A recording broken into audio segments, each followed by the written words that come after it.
E-commerce প্রতারণার মাধ্যমে লোপাট হওয়া ৫৩৫ কোটি টাকার মধ্যে এখন পর্যন্ত ৪০৭ কোটি টাকা গ্রাহকদের ফেরত দেওয়া হয়েছে। বাকি টাকা কবে এবং কোন প্রক্রিয়ায় পাওয়া যাবে সে বিষয়ে আসছে মাসেই সিদ্ধান্ত হবে। রোববার সংবাদ সম্মেলন করে এমন তথ্য জানিয়েছে জাতীয় ভোক্তা অধিকার সংরক্ষণ অধিদপ্তর।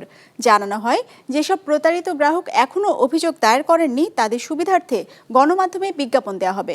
ওয়ালটন ফ্রিজ কিনে অনেকের মতো আপনিও হয়ে যেতে পারেন মিলেনিয়াল। সেরা পণ্যের সেরা অফার।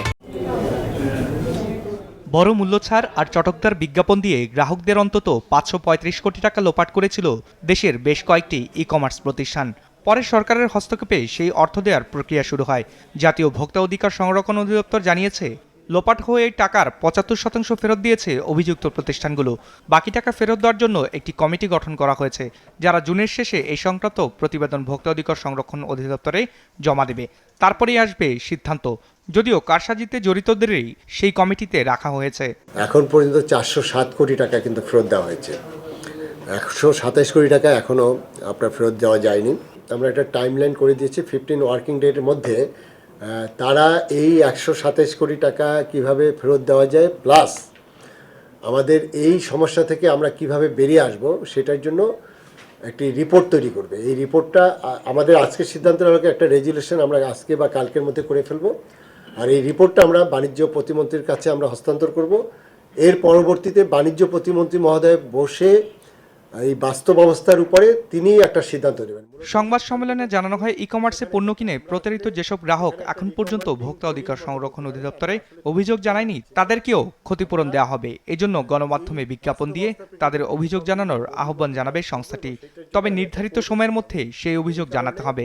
একটা পত্রিকায় হয়তো বিজ্ঞাপন দিয়ে আমরা বলে দেব যে যার যার অভিযোগ যেটা আছে সেটা হয়তো একটা টাইমলাইন দিয়ে দেবে এর মধ্যে সেগুলো দাখিল করার জন্য, এবং এটির পরে আমরা ধরে নেব যে এটি নিষ্পত্তি হয়ে গেছে। এই সংবাদ সম্মেলনে উপস্থিত ছিলেন প্রতারণার মাধ্যমে টাকা লোপাট করা ই কমার্স প্রতিষ্ঠানের কর্ণধাররাও, যারা অতীতের জন্য দুঃখ প্রকাশ করে গ্রাহকদের পাওনা টাকা বুঝিয়ে দেবার আশ্বাস দেন। সারাক্ষণ এই আমাদের জন্ম বা আমাদের কার্যক্রম সবকিছুর একটাই উদ্দেশ্য, আমরা দেশের ই কমার্সের সুষ্ঠু পরিবেশ স্যারের নেতৃত্বে বা স্যারদের নেতৃত্বে, এই বাণিজ্য মন্ত্রণালয়ের নেতৃত্বে ইনশাল্লাহ বজায় রাখবো।